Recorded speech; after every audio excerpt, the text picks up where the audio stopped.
Why does silence sometimes speak louder than 1,000 insults? The morning sun had barely crested over Pinehurst Country Club when Margaret Chen arrived at the parking lot in her 15-year-old sedan, its faded paint a stark contrast to the rows of luxury vehicles gleaming like polished jewels. She wore simple khaki pants and a plain white polo shirt that had seen better days, her graying hair pulled back in a practical ponytail. The golf bag she lifted from her trunk was worn leather, its surface marked with years of use, the clubs inside mismatched and old. To anyone watching, she looked like someone who had wandered onto the wrong side of town. The clubhouse loomed before her, all white columns and pristine architecture, a monument to wealth and exclusivity that seemed designed to make people like her feel small. But Margaret's face remained calm, almost serene, as she approached the pro shop. Inside, the air conditioning hit her like a wall of cool judgment. Behind the counter, a young man in an immaculate polo shirt looked up from his phone, his eyes traveling from her scuffed shoes to her weathered face with barely concealed disdain. "Can I help you?" The words were polite, but his tone suggested he was really asking if she was lost. "I have a tea time," Margaret said softly. 9 o'clock. Margaret Chen. The young man's eyebrows rose slightly as he checked his computer, clearly surprised to find her name actually listed. "Oh, right. You're paired with the Riverside group." He said it like it was a warning. "They're already on the practice range. You'll want to warm up." Margaret nodded and made her way outside, where the practice range stretched out like a carpet of perfect green. At the far end, 3 figures were taking aggressive swings, their expensive clubs whistling through the air. As she approached, pulling her creaky cart behind her, one of them noticed her. He was tall, with silver hair and the kind of tan that came from country club lunches rather than actual labor. His companions, a red-faced man in designer sunglasses and a younger man who looked like he spent more time in the gym than on the course, turned to look. "You've got to be kidding me," the silver-haired man said, not quite under his breath. "They're letting anyone play here now?" Margaret began pulling clubs from her bag, checking her grips with practiced hands that had held these same clubs for decades. She didn't acknowledge them, didn't even glance in their direction, but her shoulders tensed slightly, the only sign she'd heard. The red-faced man laughed, a harsh bark that cut through the morning air. "Richard, maybe she's the new groundskeeper. Hey, sweetheart, the fertilizer shed is that way." The younger man joined in, his voice dripping with mock concern. "Ma'am, are you sure you're in the right place? The municipal course is about 20 miles east. Much more budget-friendly." Still, Margaret said nothing. She selected a 7-iron from her bag, a club so old the grooves were nearly worn smooth, and approached the practice mat. The 3 men had moved closer now, their warm-up forgotten in favor of this new entertainment. Richard crossed his arms, smirking. "This should be good. Hey, Tommy, put $20 on her not making it past the second hole." "You're on," Tommy, the younger one, replied. "I give her 3 holes before she realizes she's in over her head." Margaret addressed the ball. Her stance was unusual, slightly closed, her grip modified in a way that would make modern instructors cringe. But when she swung, something changed. The club moved through the air with a whisper rather than a whistle, and the sound of impact was pure, a crisp click that made all 3 men pause mid-laugh. The ball soared, straight and true, landing nearly 200 yards out with a gentle draw that brought it back to center. The mockery died for a moment, then Richard recovered with a dismissive wave. "Beginner's luck. Let's see her do it on the course with actual pressure." They made their way to the first tee, a par 4 that stretched out beneath ancient oaks, their shadows creating a dappled pattern across the fairway. Richard insisted on going first, his driver a gleaming piece of technology that probably cost more than Margaret's car. His swing was powerful but slightly off-plane, and the ball curved right, finding the rough about 230 yards out. Respectable but not impressive. Tommy and the red-faced man, who introduced himself loudly as Bud like the beer, both found the fairway with decent drives. Then it was Margaret's turn. She pulled out an ancient driver with a wooden head, actual persimmon, something that belonged in a museum. The three men exchanged glances that were equal parts amusement and disbelief. "Is that thing even legal?" Tommy muttered. Margaret's swing was the same smooth, quiet motion she'd shown on the range. The impact sounded different than the modern titanium drivers, a solid thwack rather than a ping, but the ball flight was extraordinary. It carried farther than any of theirs, landing in the center of the fairway with minimal roll, her old ball settling nearly 250 yards out. The silence that followed was heavy, broken only by birdsong and the distant sound of a lawnmower. Richard cleared his throat. Lucky wind. But as they played through the front nine, luck had nothing to do with it.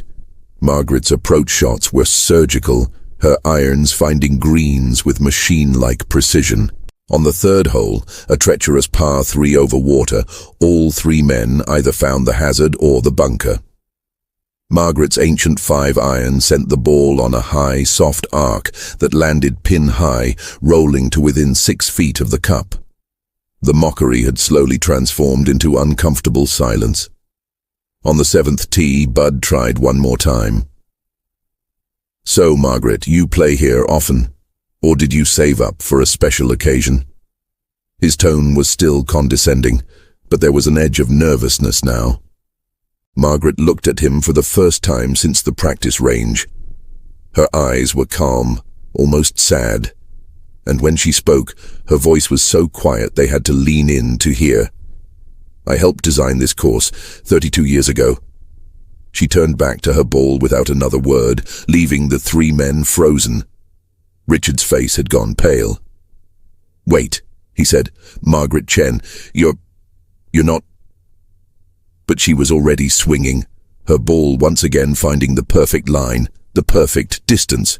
As they walked toward their balls, Richard pulled out his phone, his fingers fumbling as he typed. His face went from pale to ashen as he read the results. "Tommy," he whispered hoarsely. "That's Margaret Chen. She won the US Women's Amateur in 1985. She played on the LPGA Tour for 15 years. She was ranked in the top 20 in the world, and He scrolled further, his voice dropping even lower. "She consulted on the design of over 40 championship courses, including this one." The back nine became a masterclass, each shot a quiet rebuke to every dismissive word, every mocking laugh. Margaret's score climbed steadily downward, her rhythm never changing, her expression never wavering. The three men played in humiliated silence, their own games falling apart under the weight of their shame. On the 18th green, a par 5 that demanded 3 perfect shots to reach, Margaret stood over a 15-foot putt. The course record, set by a touring professional during a charity event, was 63. Margaret was at 62 strokes, and this putt would give her a final round of 61. The gathered crowd, word having spread through the clubhouse about what was happening, stood in absolute silence. Margaret's putter, as old and worn as every other club in her bag, moved back and through with that same quiet confidence. The ball rolled true, tracking toward the cup with mathematical certainty.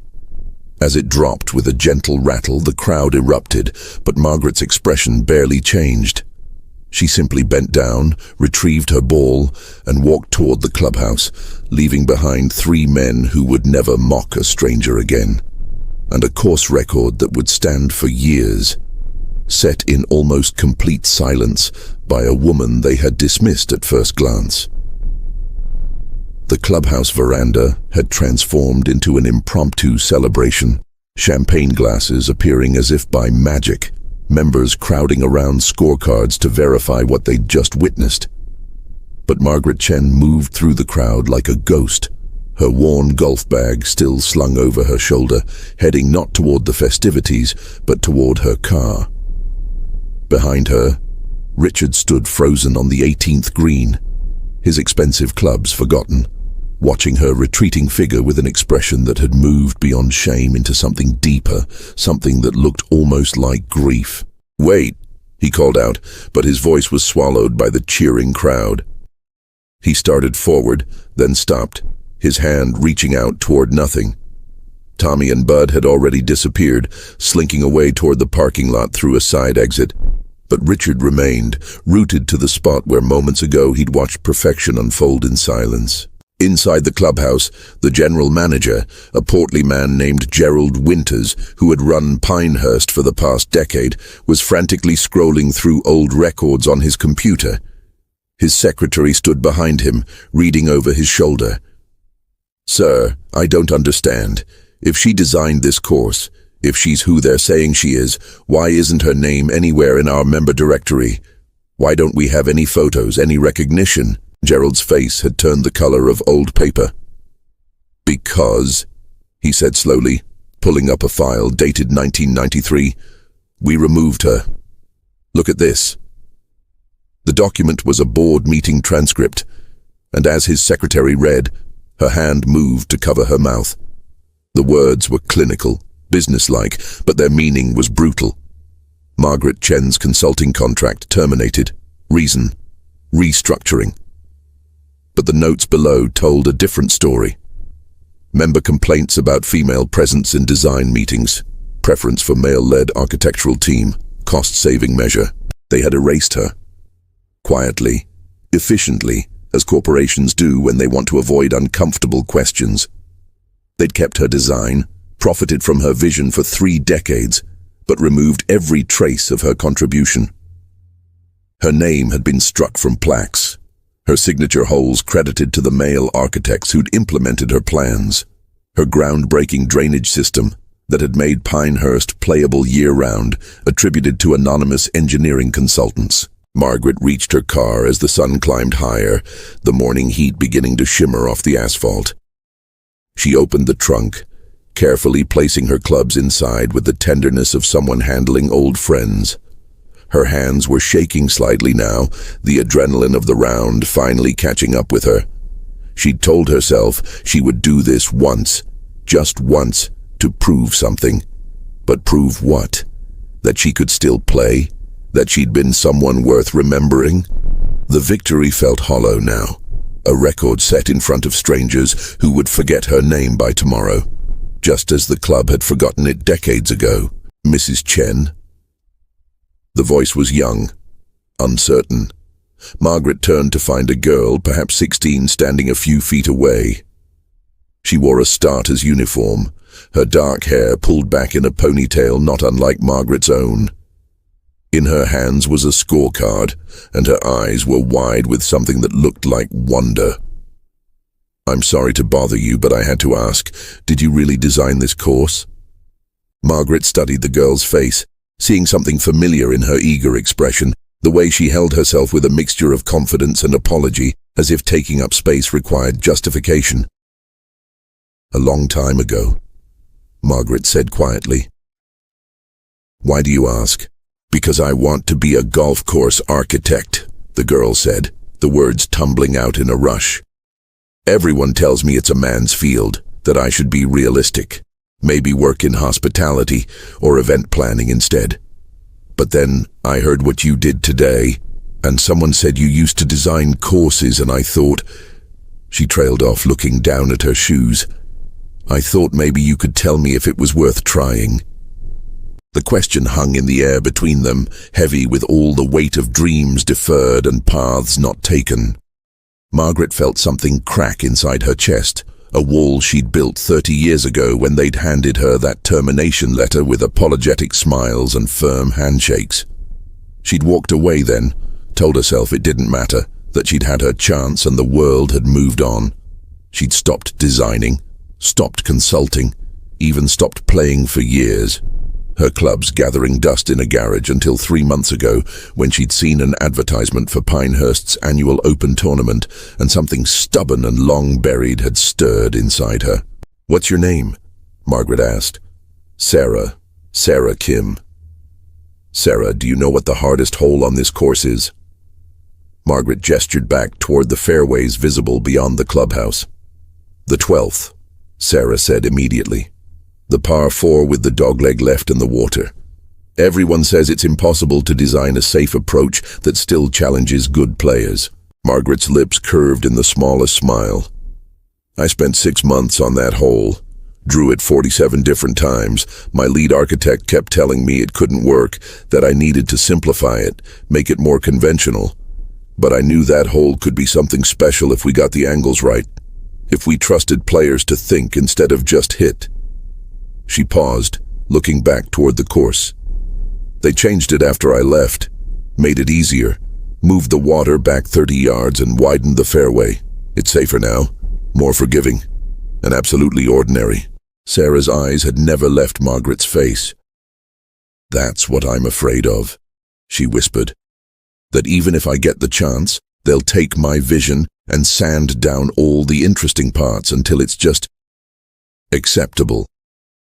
They will, Margaret said, and the bluntness of it made Sarah flinch. They absolutely will. You'll fight for every original idea, justify every creative choice, and watch men take credit for your innovations while you're standing right there in the room.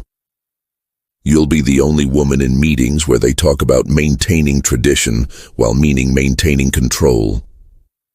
You'll pour your heart into designs that get attributed to the firm, to the senior partners, to everyone but you. Sarah's face had gone pale, but she didn't look away. Then why are you telling me to try? I'm not, Margaret said. I'm telling you what will happen. What you do with that information is your choice. She pulled a business card from her wallet, the edges worn, the information outdated but still legible. This is my old consulting number. It doesn't work anymore, but the email still does. If you decide you want to try anyway, send me your portfolio. I'll look at it. Sarah took the card with trembling hands. Mrs. Chen, can I ask you something else? Why did you come back today? After everything they did to you, why play here? Margaret was quiet for a long moment, her eyes distant.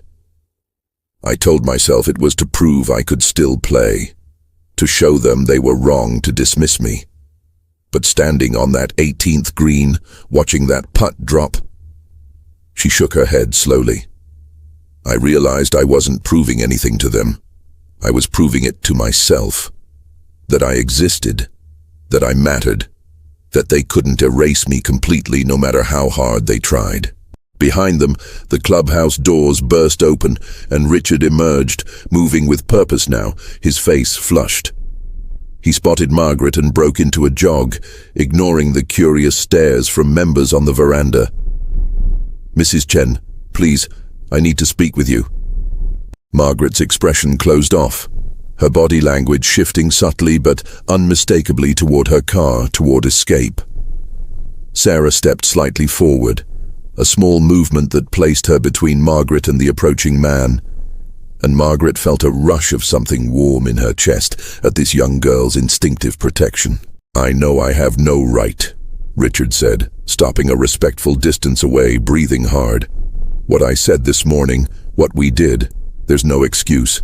But please, I'm asking you to come back inside. There are people who need to hear what I just learned, about who you are, about what you did for this course. Why? Margaret's voice was flat, emotionless. So they can feel better about themselves? So you can absolve your guilt with a public apology? Richard flinched but didn't back away. Because my daughter is 12 years old, and she just started playing golf. And I realized, standing on that green, watching you walk away while everyone celebrated, that she's going to grow up in a world where people like me make people like you invisible. And I can't let her think that's acceptable. His voice cracked slightly. I can't let her think her father thinks that's acceptable. Margaret studied him. This man who had mocked her hours ago, now standing before her with tears in his eyes. She'd seen this before, the performative guilt, the dramatic redemption that cost nothing and changed nothing. How many times had she sat through meetings where men suddenly realized their behavior was problematic, only to return to the same patterns the moment the spotlight moved on?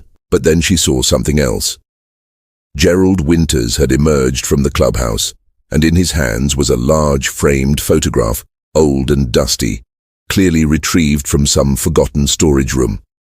Even from a distance, Margaret could see what it was. The original architectural team, all standing in front of the half-finished clubhouse. And there, in the center, younger but unmistakable, was Margaret Chen, holding the rolled plans for the 18th hole, her smile bright with the naive confidence of someone who still believed merit mattered more than politics. Gerald approached slowly, reverently, like a man carrying evidence of his own crime.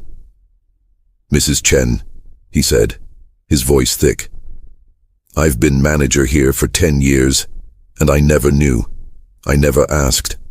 I'm looking at our walls, our plaques, our proud history, and you're nowhere. The woman who created this masterpiece is nowhere." He held out the photograph. This was in a box labeled Miscellaneous Archives. "You were labeled miscellaneous." The word hung in the air like an accusation, and Margaret felt something inside her finally break free, not with pain, but with a strange sort of release. She'd spent 30 years telling herself it didn't matter, that she'd moved on, that success in obscurity was still success. But it did matter. It mattered that her work be recognized. It mattered that young women like Sarah could see someone who looked like them and know that the path, however difficult, was possible. It mattered that the record she'd just broken be attributed to the right name, the right story, the right truth. She reached out and took the photograph, her fingers tracing the younger version of herself. That woman had believed things would be different. That woman had thought excellence would be enough. And maybe she'd been wrong, but maybe she'd also been braver than the woman Margaret had become. The one who'd accepted erasure as the price of peace. Margaret's thumb traced over the glass protecting the photograph, smudging the dust that had accumulated over decades of neglect. The woman staring back at her from 1993 seemed like a stranger now, someone who'd inhabited her skin in another lifetime. Behind her, she could feel the weight of waiting eyes, Richard and Gerald and Sarah all holding their breath, as if her next words would determine something larger than just this moment. The morning had shifted from early coolness to approaching heat, and somewhere in the distance, a mourning dove called out, its melancholy notes echoing across the parking lot. "You want me to come inside?" Margaret said slowly, not looking up from the photograph. "Stand in front of people who've benefited from my work for 30 years without knowing my name.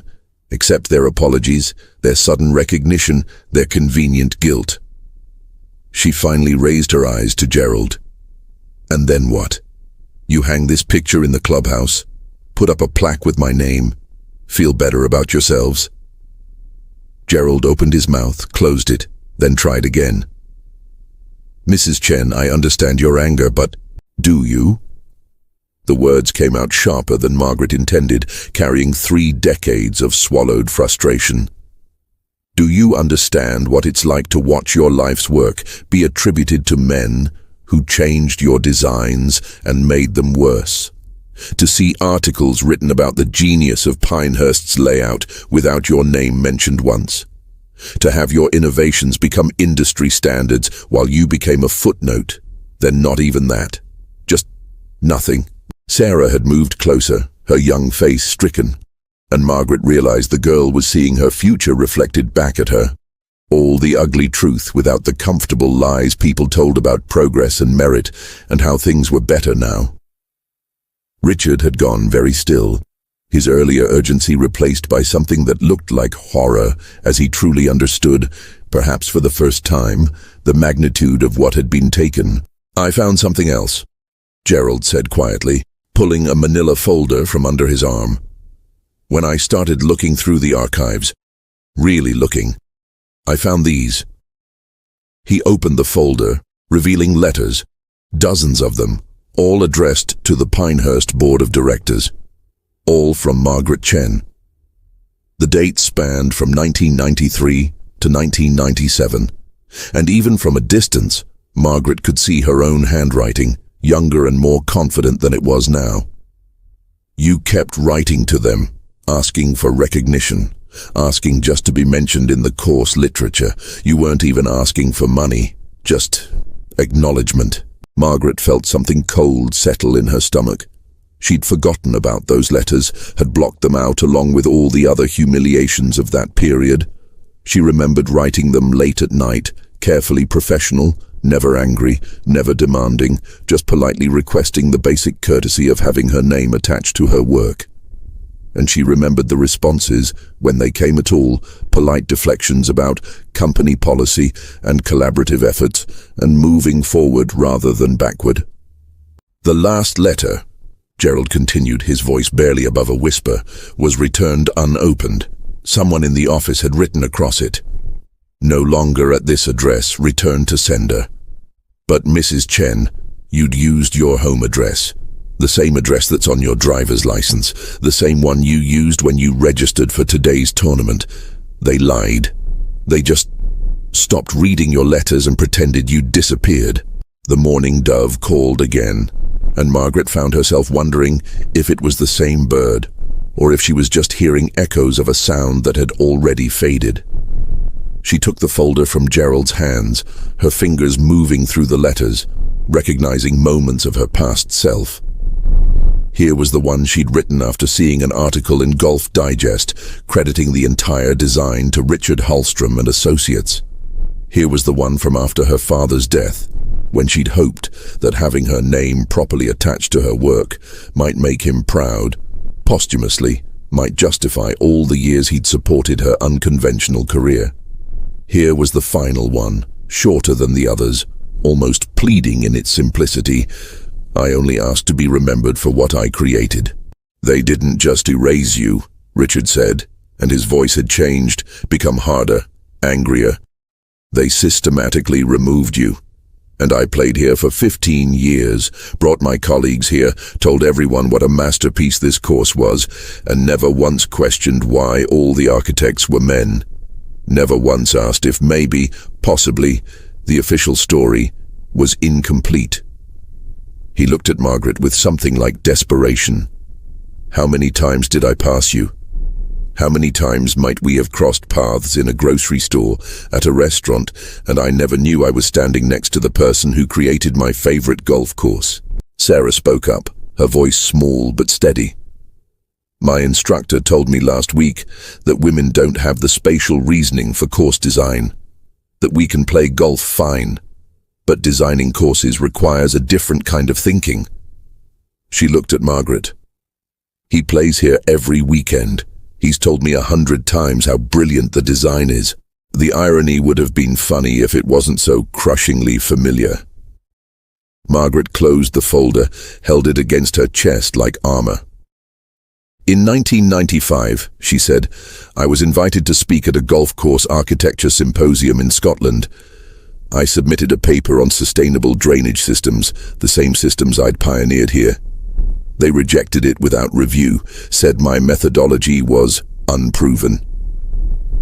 She paused, remembering the sting of that rejection, how it had come just weeks after seeing those same drainage systems featured in a magazine article about innovative course design, credited to the engineering firm that had implemented her plans.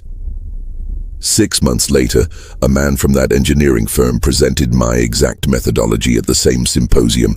He won an award for innovation. Jesus, Richard breathed. No, Margaret said, not Jesus, just business as usual. She looked at the clubhouse, its white columns gleaming in the climbing sun, a temple to a game she'd loved, and a system that had used her and discarded her. Inside, she could see faces pressed against windows, members who'd witnessed her round and were now waiting to see what would happen next.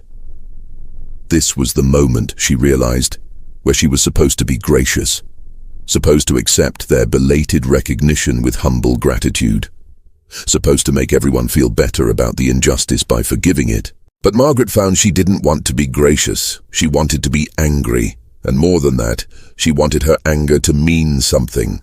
I'll come inside, she said, and watched relief flood Gerald's face. But not for an apology, not for a plaque or a picture or a moment of recognition that makes you all feel like you've corrected a wrong.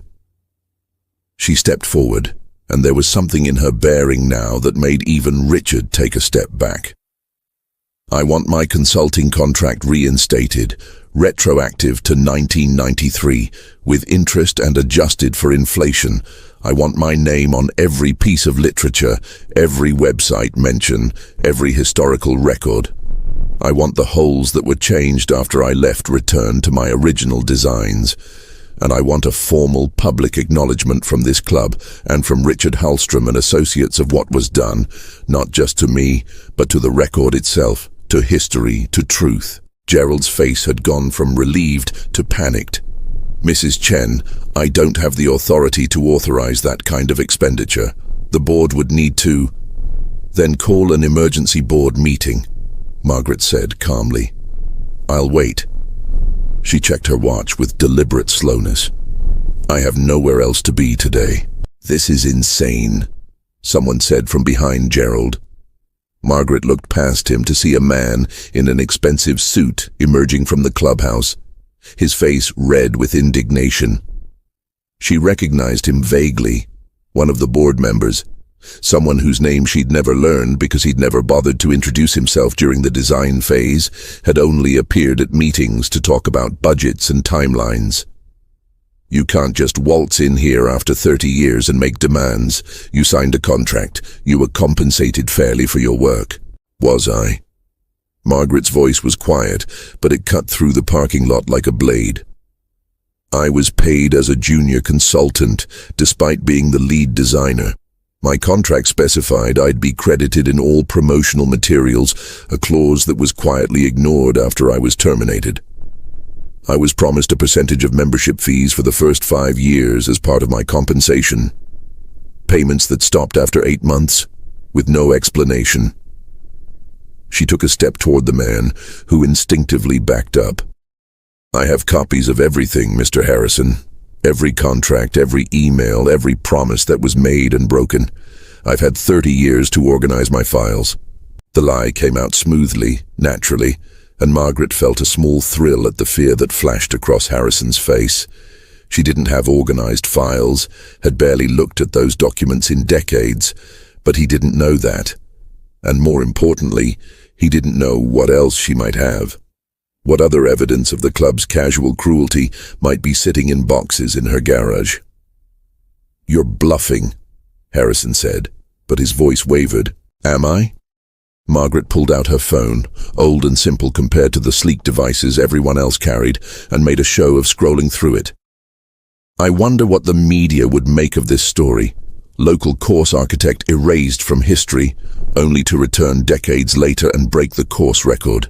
It has a certain symmetry, doesn't it? Very shareable." She looked up at him. "I believe there's a reporter from Golf Digest inside right now, covering today's tournament." Sarah made a small sound, something between a gasp and a laugh, and Margaret realized the girl was beginning to understand that sometimes justice required more than righteousness. It required strategy. Gerald had pulled out his own phone, was typing frantically. "I'm calling the board president," he said, "and our legal counsel, Mrs. Chen. Please, let's discuss this reasonably." "This is reasonable," Margaret interrupted. "Reasonable would have been crediting me in the first place. Reasonable would have been responding to my letters. Reasonable would have been basic professional courtesy and human decency. What I'm asking for now is restitution. There's a difference." Richard had been quiet, watching this unfold with an expression that had moved through shock into something else, something almost like admiration. "She's right," he said suddenly. "Gerald, she's absolutely right. And you know what? This is going to cost the club a fortune in legal fees even if they fight it. The optics alone are a nightmare. But more than that," he turned to Margaret, "more than that, it's the right thing to do. Which is something I apparently need to relearn from scratch." Margaret studied him, trying to gauge if this was genuine or just another performance. Another man discovering his conscience when it became socially advantageous. But there was something in his eyes, a kind of devastated sincerity, that gave her pause. "Mrs. Chen?" Sarah's voice was tentative. Can I ask you something? If they agree to everything you're asking for, will it be enough? Will it fix what they took from you?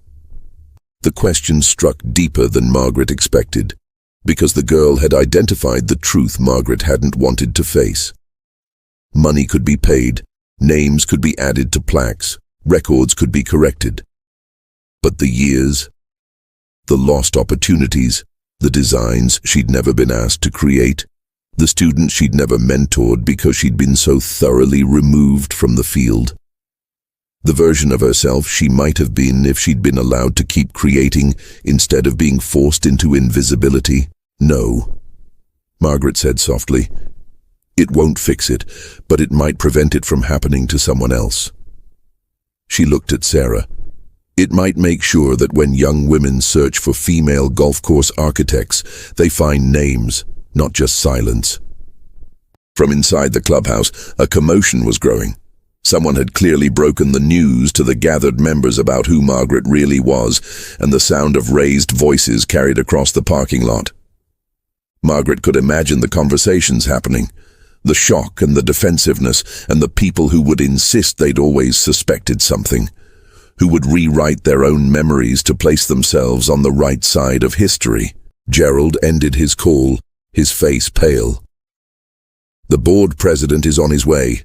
15 minutes. He wants you to wait in his office, wants to discuss this privately, away from... He gestured vaguely at the growing crowd of onlookers. No, Margaret said, we discuss it here now in public. That's non-negotiable. She saw the calculation in his eyes, weighing the embarrassment of a public scene against the risk of letting her walk away. Every moment you make me wait is another moment for that story to spread. I imagine someone's already filming this on their phone. These things have a way of going viral, I'm told. As if on cue, someone in the crowd of onlookers raised their phone, and Margaret realized she was right. The story was already escaping, spreading beyond this parking lot, beyond this moment of confrontation. And suddenly she understood that this wasn't just about her anymore, if it ever had been. This was about every woman who'd been erased, every voice that had been silenced, every contribution that had been attributed to someone else. This was about the choice between accepting crumbs of recognition or demanding the meal you'd cooked yourself. Harrison pulled Gerald aside, their heads close together in urgent conversation. Richard moved closer to Margaret, his voice low. Whatever happens next, I want you to know that I'm going to make this right with Hallstrom and Associates, my firm. I have copies of the original plans with your signatures, your notations. I'm going to make sure everyone knows what really happened. Why? Margaret asked. Why now? Why does it matter to you? Richard was quiet for a moment, his eyes distant. Because this morning, I became the villain in a story I didn't even know I was in. And I have to believe that recognizing that means something, that doing better now counts for something, even if it can't undo the past. He met her gaze. Or maybe I'm just desperate not to be the man who mocked Margaret Chen the morning she broke the course record on her own design. Either way, the result is the same. Margaret wanted to dismiss his words, to reject this convenient redemption, but she found herself too tired for cynicism. Maybe sincerity didn't matter. Maybe the motivation behind doing the right thing was less important than the fact that it got done. Or maybe she was just ready to stop fighting alone, ready to accept allies even if they were imperfect, even if they'd been enemies an hour ago. The board president's Mercedes pulled into the parking lot with unnecessary speed, gravel spraying from beneath its tires. He emerged from the car like a man preparing for battle, his expensive suit somehow already rumpled, his face the color of raw steak. But as he approached and got a clearer look at Margaret, at the photograph Gerald still held, at the growing crowd documenting everything on their phones, his expression shifted from anger to careful calculation. This was a man who'd spent his life in boardrooms, who knew when to fight and when to negotiate. He stopped a few feet from Margaret, his eyes taking in her worn clothes, her ancient golf bag, the quiet dignity in her bearing that 30 years of erasure hadn't been able to break. When he spoke, His voice was measured, almost gentle. "Mrs. Chen," he said, "my name is William Hartley. I became board president 5 years ago, long after you left. But that doesn't excuse what happened, and it doesn't exempt me from making it right." He glanced at Harrison, at Gerald, at the assembled crowd. "What do you want?" And Margaret realized, standing in that parking lot with the sun climbing toward noon and history hanging in the balance, that she'd already won. Not because she would get everything she asked for, though she might.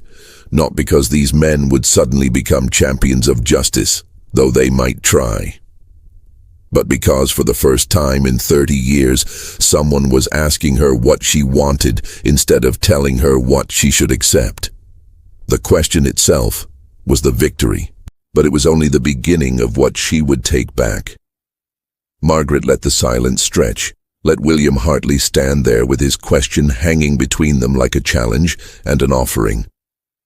Around them, the world seemed to have contracted to this single point, this parking lot that had become an arena. The crowd from the clubhouse had swelled, spilling out onto the veranda, and Margaret could see phones raised like torches, documenting everything, broadcasting this moment to audiences she would never see. Somewhere in that crowd, the Golf Digest reporter was probably frantically typing, already composing the headline that would either bury Pinehurst or force it into reckoning. The power of that knowledge thrummed through Margaret's veins like electricity. "What I want," Margaret said, her voice carrying across the parking lot with unexpected strength, "is for you to understand what you're really asking me. You want to know what will make this go away quietly, what will satisfy me enough to sign a non-disclosure agreement and disappear again. That's what you mean by, what do you want, isn't it, Mr. Hartley?"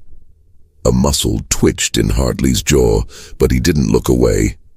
"That's not what I—" "Yes, it is." Margaret took a step forward, and she felt Sarah move with her, a shadow of solidarity. "Because men like you have been asking women like me that same question for generations, and what you're really asking is, what's the minimum we can give you to make you stop being inconvenient? But here's what you need to understand. I didn't come here today to be convenient. I came here to play golf. Everything else, all of this," she gestured at the assembled crowd, at the chaos unfolding, "is your doing, not mine." Richard shifted uncomfortably, and Margaret saw the understanding dawn on his face. They had created this situation. Their mockery had been the spark, but the fuel had been laid down 30 years ago when they decided her contributions were expendable, her name unnecessary, her presence erasable. Gerald was scrolling through his phone, his face growing increasingly pale. "William," he said quietly, urgently, "it's already online. Someone posted video to Twitter. It's being shared by—" He stopped, his eyes widening. "Beth Hawkins just retweeted it." The name meant nothing to Margaret, but she saw its impact on the men around her. Hartley's carefully controlled expression cracked, revealing something close to panic. "The LPGA commissioner?" he said. "She's commenting on this?" "Not just commenting," Gerald said, turning his phone around to show a screenshot. She wrote, "The erasure of women's contributions to golf didn't start with Margaret Chen, and it won't end with her. But her courage in standing up for recognition might be what finally changes the conversation. Every major golf organization needs to look at their own history today." Margaret felt something shift in her chest, a sensation she couldn't quite name. She'd thought she was fighting alone, had assumed that whatever small victory she might win here would be personal, isolated. But this woman she'd never met, this commissioner of an organization Margaret had once dreamed of playing for, had seen something larger in her stand. Had made it mean something beyond just one woman's grievance. "Mrs. Chen," Hartley said. And now his voice had changed entirely, the calculation replaced by something that sounded almost like fear. "Please, let's go inside. Let me show you our archives, our records. Let's sit down with our legal team and work out something that's fair. Fair. Margaret tasted the word like something bitter. Mr. Hartley, do you know what would have been fair? Keeping the promises you made to me in 1993. Responding to my letters, including my name in the promotional materials as my contract specified. Any one of those things would have been fair. She pulled the folder of returned letters from under her arm, held it up. This is what fair looked like to Pinehurst Country Club. Returned mail. Ignored pleas.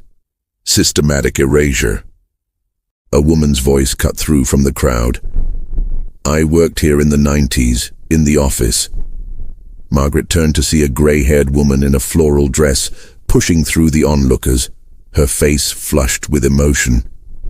I remember you, Mrs. Chen. I remember typing up those rejection letters. My boss, he made me write them, said it was company policy to limit communications with former consultants. But I remember thinking, even then, that something wasn't right, that you weren't asking for anything unreasonable. The woman's hands were shaking. I'm sorry. I should have said something then, should have done something, but I was young and needed the job, and I told myself it wasn't my place to question management decisions. I'm sorry. Margaret looked at this woman who'd been complicit through silence, through following orders, through choosing personal security over someone else's justice. She wanted to be angry at her, wanted to add her to the list of people who'd failed her. But looking at the genuine anguish on the woman's face, Margaret saw something else. The machinery of erasure wasn't just operated by the powerful.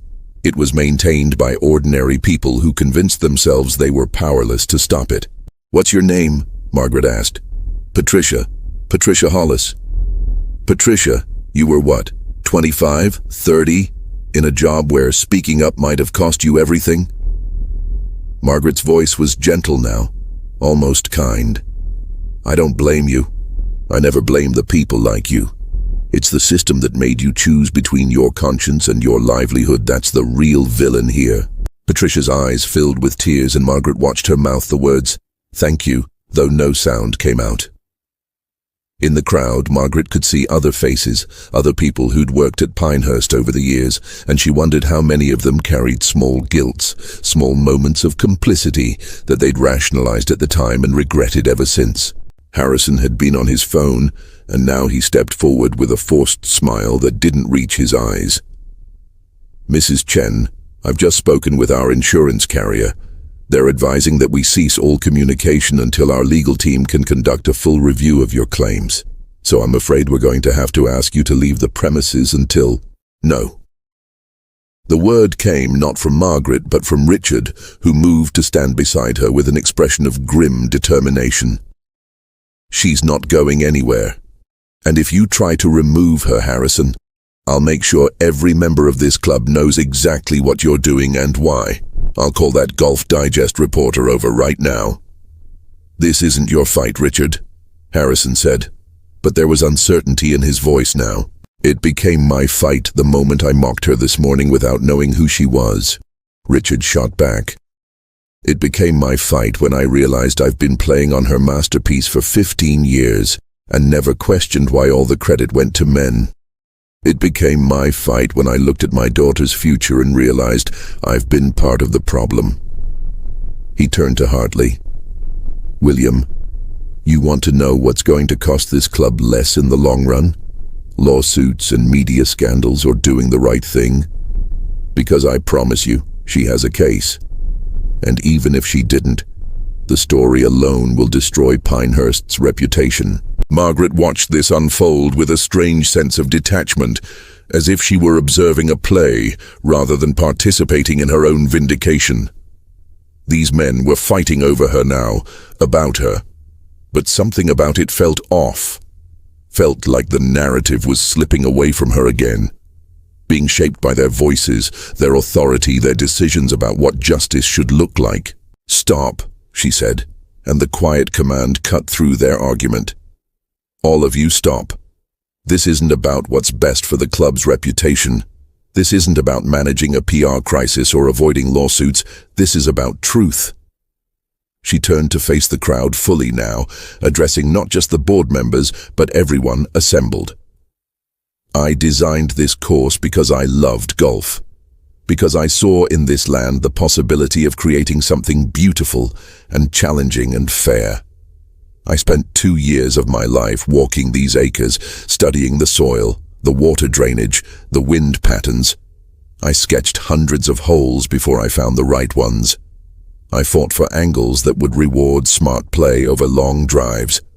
I designed every bunker, every green contour, every risk-reward decision that makes this course what it is. Her voice grew stronger, filling the space. And then I watched as my vision was implemented mostly, with some changes I didn't agree with but accepted as part of collaboration. I watched as this place opened to acclaim, as golfers came from around the world to play here, as articles were written about the genius of its design. And I waited to see my name, to see some acknowledgement that I'd been the architect. And I waited, and waited, until I realized it was never coming. Sarah had moved even closer now, was standing at Margaret's shoulder like a witness to history. In her young face, Margaret could see the weight of understanding settling in, the recognition of how easily brilliance could be stolen, credit reassigned, contributions erased. I stopped playing golf after that, Margaret continued. Stopped designing, stopped even thinking about courses.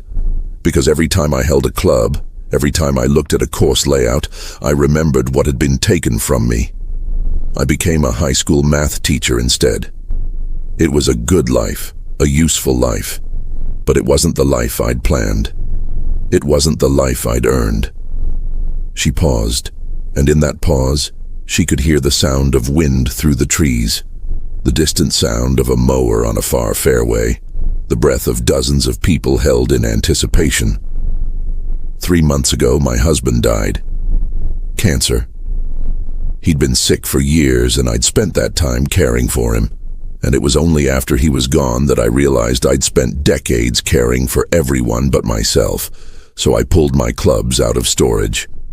I found this tournament announcement, and I decided to come back, not for revenge, not for recognition, just to remember who I'd been before I let them erase me.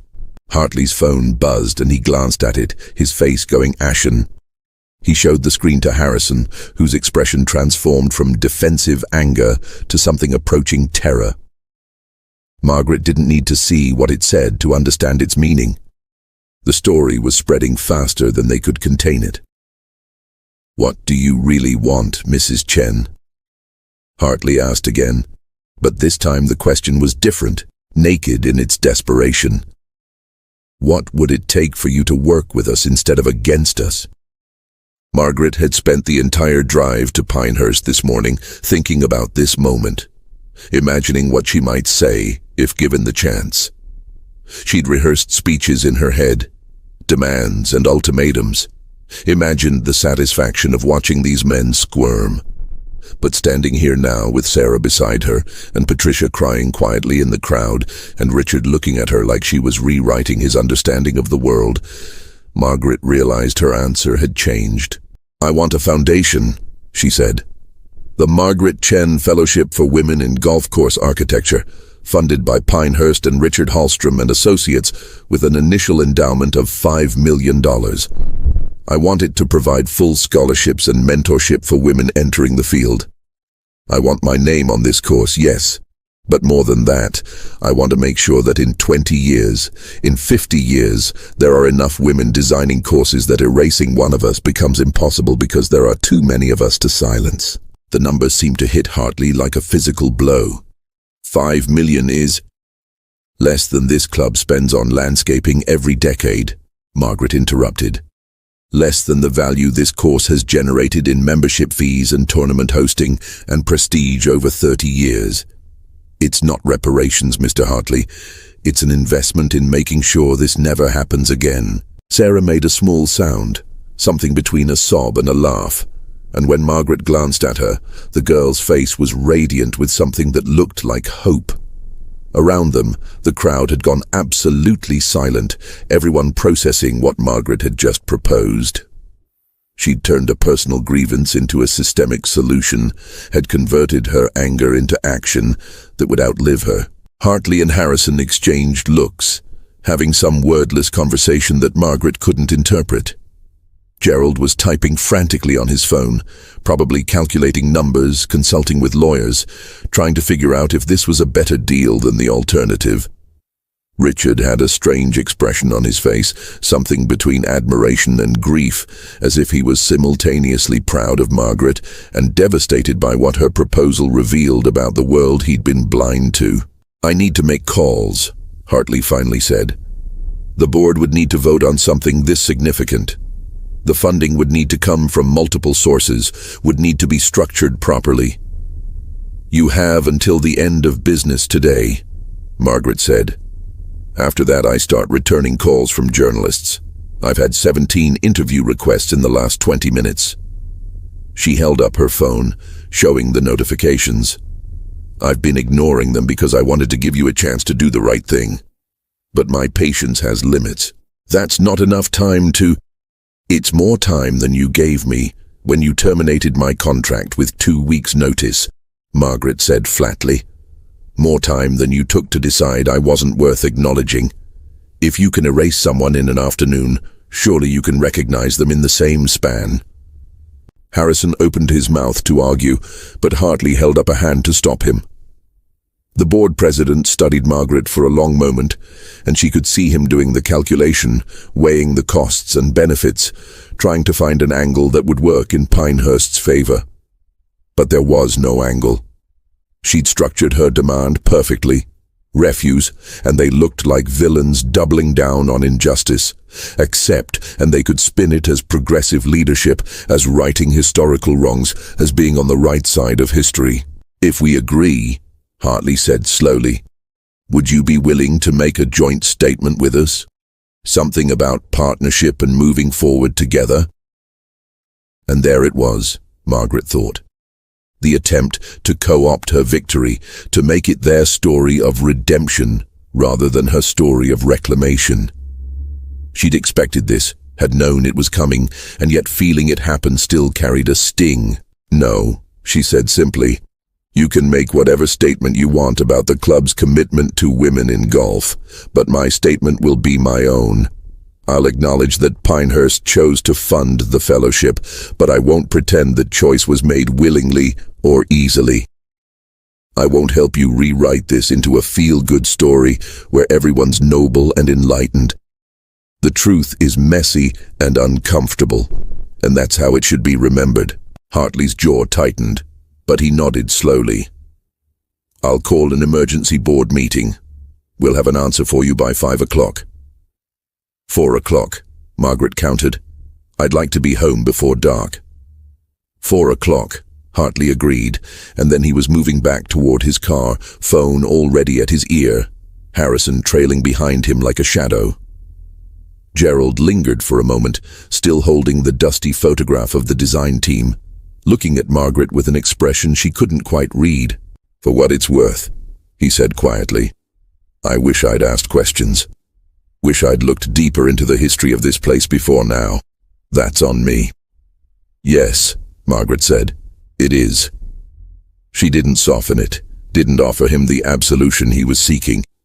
He nodded, accepting that, and followed Hartley toward the clubhouse.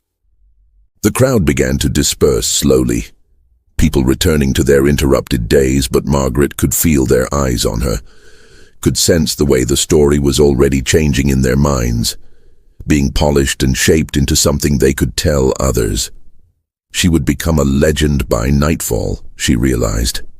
The woman who returned after 30 years to break the course record and demand recognition. The details would be simplified, the complexity lost, until she became another inspiring anecdote rather than a real person who'd lived through real injustice. Richard remained, and Sarah and Patricia, the three of them standing with Margaret in the parking lot as if waiting for permission to leave. The sun had reached its zenith now, beating down with midday intensity, and Margaret suddenly felt exhausted. The adrenaline that had carried her through the confrontation draining away to leave only weariness. "What happens now?" Sarah asked, her voice small.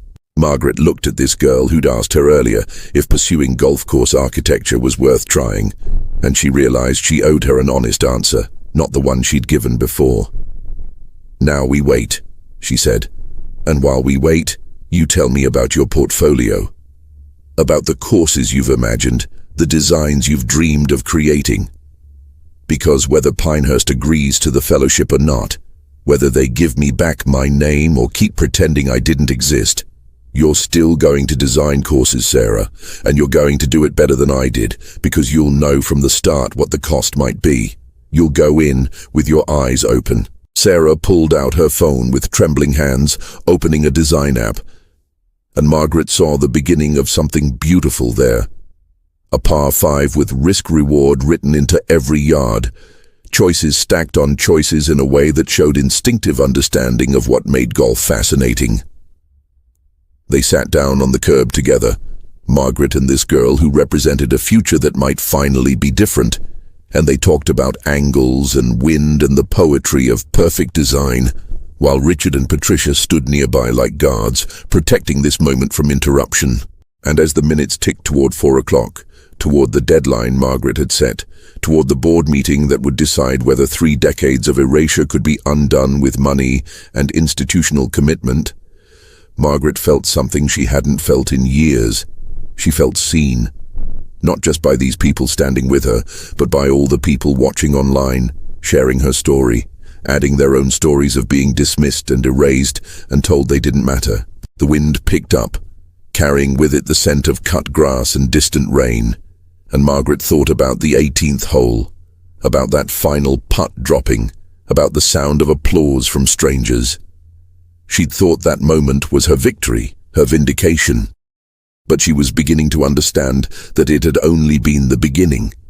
The real victory, the one that would matter long after she was gone, was still being written.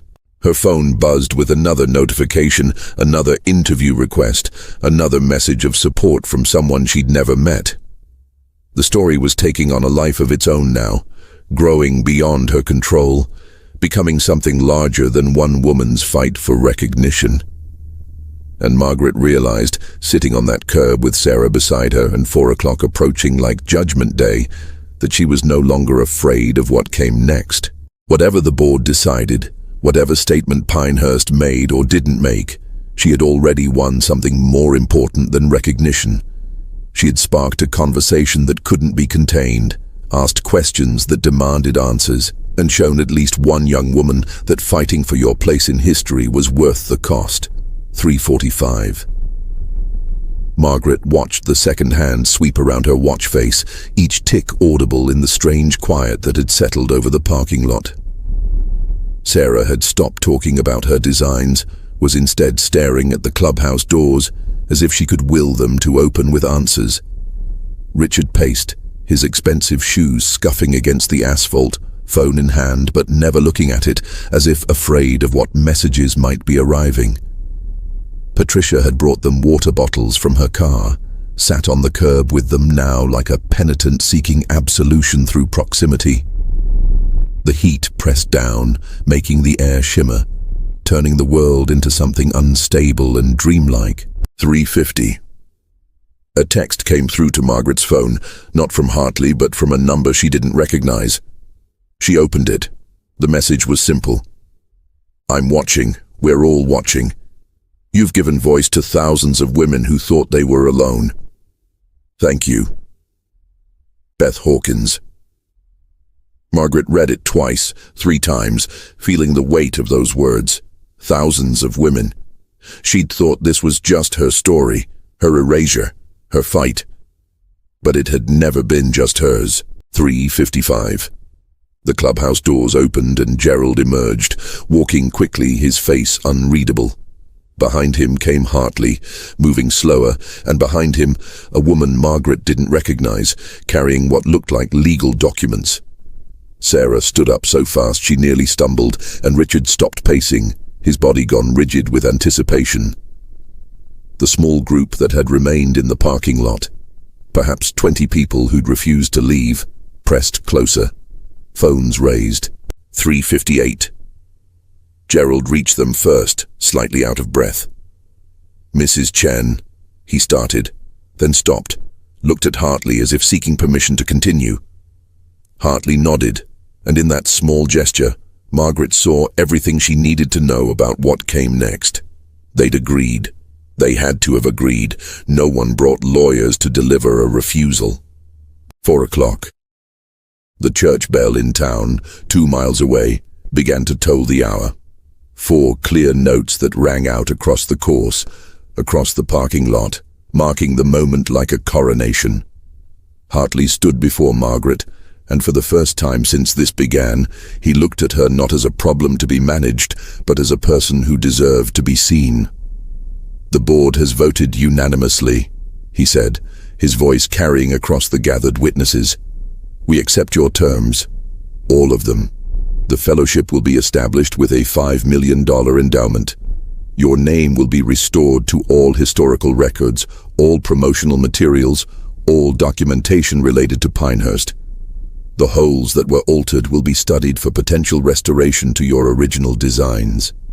And we will issue a formal public acknowledgement of what was done to you without qualification or excuse." The words hung in the air like notes from a symphony, beautiful and impossible and real. Sarah grabbed Margaret's hand, squeezing so hard it hurt, and Margaret squeezed back just as fiercely. Richard closed his eyes, his face a map of relief and sorrow. Patricia began to cry again, but quietly now, tears of release rather than guilt. The watching crowd erupted in applause, but Margaret barely heard it. She was looking at Hartley, searching his face for the catch, the loophole, the small print that would take back everything he'd just promised. "There's one condition," Hartley said, and there it was. "We'd like you to consult on the restorations, guide us in returning the course to your original vision. We'll pay you consultant rates, current market value, not what we paid you in the 90s. We want to do this right, Mrs. Chen. We want you to help us undo what was done." He paused, and something that might have been genuine emotion crossed his face. "We want you to finish what you started." Margaret felt the ground shift beneath her feet, felt reality reorganize itself around this new possibility. They weren't just acknowledging her past. They were offering her a future, a chance to touch her creation again, to restore what had been corrupted, to complete the work she'd been forced to abandon. It was more than she'd asked for, more than she'd let herself imagine. "Why?" The question came out barely above a whisper. "Why would you give me that when I didn't demand it?" Hartley glanced back at the clubhouse, at the faces pressed against windows, at the phones still recording every moment. "Because my daughter called me 20 minutes ago. She's 14, just started playing golf. She saw the videos online, read the tweets, followed the story. And she asked me if I was one of the bad guys." His voice cracked slightly. "She asked me if I was the kind of person who erases people. And I realized I didn't have a good answer, so I told her I was going to fix it. And she said fixing it meant more than just writing a check. It meant giving you back what was stolen." Margaret looked at this man, this board president who'd arrived ready for battle, and was instead offering surrender on terms she'd never dared imagine. She thought about his 14-year-old daughter, about Sarah standing beside her, about all the young women who were watching this unfold and learning what was possible when you refused to be erased. She thought about her younger self, the woman in that dusty photograph who'd believed that excellence would be enough. And she thought about who she might become now, given this unexpected chance at restoration. "I'll consult," Margaret said, "but Sarah works with me, as my assistant, my apprentice, whatever title makes sense. She learns the process, sees how it's done, gets her name on the project alongside mine. That's the condition." Sarah gasped, turned to stare at Margaret with eyes gone wide with shock and joy and disbelief. "Mrs. Chen, I'm not qualified. I'm just starting." "You're qualified enough," Margaret interrupted gently. and you'll learn the rest. That's how this works. That's how it should have always worked. She looked back at Hartley. Do we have a deal? Hartley extended his hand, and Margaret took it, felt the firmness of his grip, the slight tremor that betrayed how much this moment cost him. We have a deal, he said. The lawyer stepped forward with documents, began explaining terms and conditions and legal frameworks. But Margaret was only half listening. She was watching Sarah, who had collapsed back onto the curb, face in her hands, shoulders shaking with tears she was trying desperately to contain. She was watching Richard, who had pulled out his phone and was already making calls, already beginning the work of acknowledgement at his own firm. She was watching Patricia, who looked at Margaret with something like reverence, as if witnessing a resurrection. The sun had begun its descent toward evening, the light going golden, painting everything in shades of amber and hope. The course stretched out behind them, 18 holes of carefully designed beauty, waiting to be returned to their creator's vision. Margaret signed the documents the lawyer provided, her hand steady despite the enormity of what she was agreeing to. When it was done, when the papers were witnessed and the deal was sealed, Hartley did something unexpected. He pulled out that dusty photograph, the one Gerald had found in the archives, and handed it to Margaret. This belongs to you, he said simply. It always did. Margaret took the photograph, looked at her younger face, that bright, confident smile, those eyes that hadn't yet learned to expect betrayal. She traced the image with her finger, connecting past and present, and felt something inside her finally, completely heal. Not the anger dissolving, not the hurt vanishing, but the wound closing over, becoming a scar she could carry without it defining her. She was no longer the woman who'd been erased. She was the woman who'd fought her way back into existence, and in doing so, had opened a path for others to follow. 6 months later, Margaret stood at the edge of the 12th hole, the one she'd spent 6 months designing in 1992, the one they'd changed after she left, the one she was about to restore. Morning mist clung to the fairway, softening the world into something between memory and possibility. Sarah stood beside her, holding the original design plans they'd retrieved from Margaret's garage, plans that had waited 3 decades in cardboard boxes to be relevant again. The construction crew waited at a respectful distance, machines silent, giving these 2 women their moment before the work began. Are you nervous? Sarah asked, her voice quiet in the early stillness. Margaret considered the question. The dogleg would be sharpened. The water moved back to its original position 30 yards closer to the green, the fairway narrowed to reward precision over power. It would be controversial, members would complain, scores would rise. But it would be right. It would be what she'd envisioned when she'd walked this ground as a younger woman with different dreams. No, Margaret said finally. I'm not nervous, I'm ready. The fellowship had been announced 2 weeks after that day in the parking lot, with a ceremony Margaret had insisted be held not in the clubhouse but here, on the course itself, on the 18th green where she'd broken the record. 300 people had attended. Media from across the country. The LPGA commissioner had spoken, and so had a dozen other women who'd been erased from golf history in various ways, their names slowly being restored through the attention Margaret's story had generated. Sarah had been awarded the fellowship's first scholarship, a full ride through landscape architecture school with guaranteed mentorship and summer internships at the most prestigious design firms in the world. Her acceptance speech had been 2 minutes long and had made Margaret cry for the first time since her husband's funeral. Richard had kept his promise. Hallstrom and Associates had issued a comprehensive statement acknowledging Margaret's role as lead architect on 14 of their most celebrated courses, designs she'd created in the years before Pinehurst, designs that had been credited to the firm's founding partners. Other women had come forward after that, other architects and engineers and consultants whose contributions had been minimized or erased.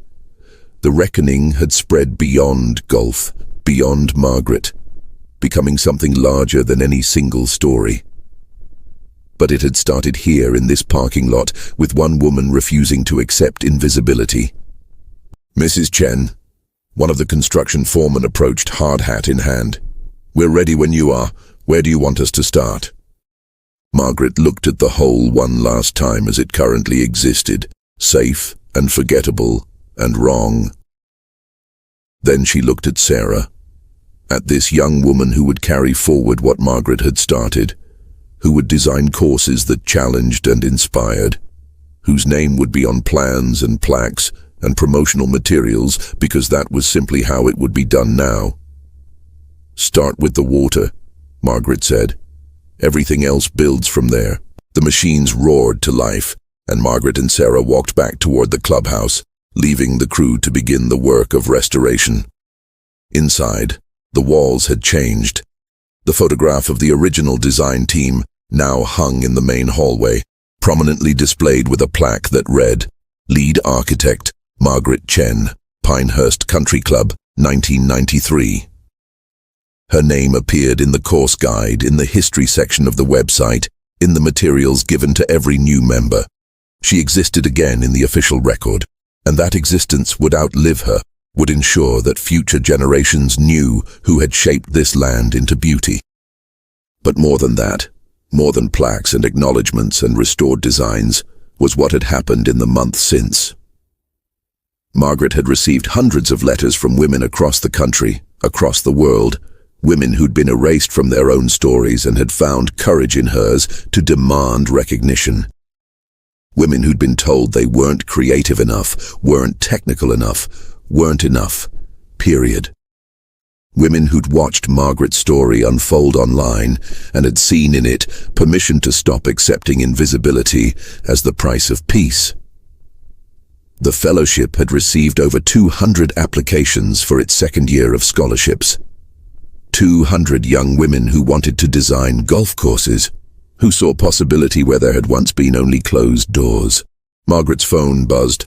A text from Patricia, who had become an unexpected friend in these months of transformation. The message was simple, a photograph of a letter Patricia had written to the 3 other women she'd helped erase during her years at Pinehurst. Women whose contributions had been minimized, whose names had been quietly removed from records. Patricia had tracked them down, written to each of them, offered not just apology, but action, working with the club to restore their recognition too.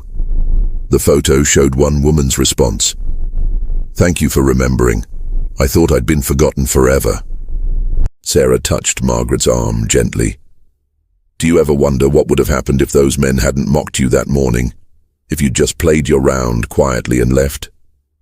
Margaret considered this, thinking about the strange alchemy of injustice and anger and timing that had transformed a golf game into a movement. "I think the story would have found its way out eventually," she said. "Maybe not through me, maybe not that day, but truth has a way of surfacing when it's ready, when the world is finally ready to hear it." She paused, watching through the clubhouse windows as the construction crew worked on the 12th hole, machinery and human effort combining to restore what had been lost. "But I'm glad it was me. I'm glad I got to be the one who stood up and said no more." They walked outside, into sunshine that had burned away the morning mist, revealing the course in sharp detail. Margaret could see now not just what it was, but what it would become, each hole slowly returning to her original vision, the compromise and corporate decisions of 3 decades being undone one careful excavation at a time. It would take 2 years to complete the full restoration. She would be 70 by then. Sarah would have her degree, and together they would unveil a course that bore Margaret's name, not as an afterthought, but as a celebration, a testament to what happened when you refuse to let your story be rewritten by others. "Why does silence sometimes speak louder than 1,000 insults?" Margaret said softly, echoing the question that had begun this journey. "Because silence is what they expect from us. Silence is how erasure works, how injustice perpetuates, how history gets written by those who were never challenged. But the moment we break that silence, the moment we stand up and say, 'I existed, I created, I mattered,' that's when everything changes." Sarah nodded, understanding in her eyes. And the record? The record, Margaret said with a small smile, was never really about golf. It was about proving that excellence doesn't disappear just because someone refuses to acknowledge it, that the truth remains true whether or not anyone wants to see it. I broke that record to remind myself who I'd been before they erased me, but in doing so, I reminded them too, and now they'll never forget. They stood together, teacher and student, past and future, looking out over a course that had finally, belatedly, rightfully been returned to its creator. In the distance, the construction crew worked on, their machinery a symphony of restoration. Somewhere in town, young women were reading about Margaret's story, seeing possibility where they'd seen only barriers. Somewhere in corporate offices, people were asking uncomfortable questions about whose names appeared on their accomplishments and whose had been conveniently forgotten. Somewhere, the conversation Margaret had sparked continued to spread. Ripple effects of one woman's refusal to remain invisible, and Margaret Chen, standing in the sunshine of a life reclaimed, understood finally that her greatest design had never been a golf course at all. It had been the map she'd drawn for others to follow, the path from erasure back to existence, the proof that it's never too late to demand that history remember your name. She'd designed 18 holes of extraordinary golf once, but she'd designed something far more important in the end. A future where no woman would have to fight as hard as she had just to be seen. That was her masterpiece, that was her legacy. And unlike the course behind her, unlike the plaques and the records and the restored designs, that legacy could never be erased.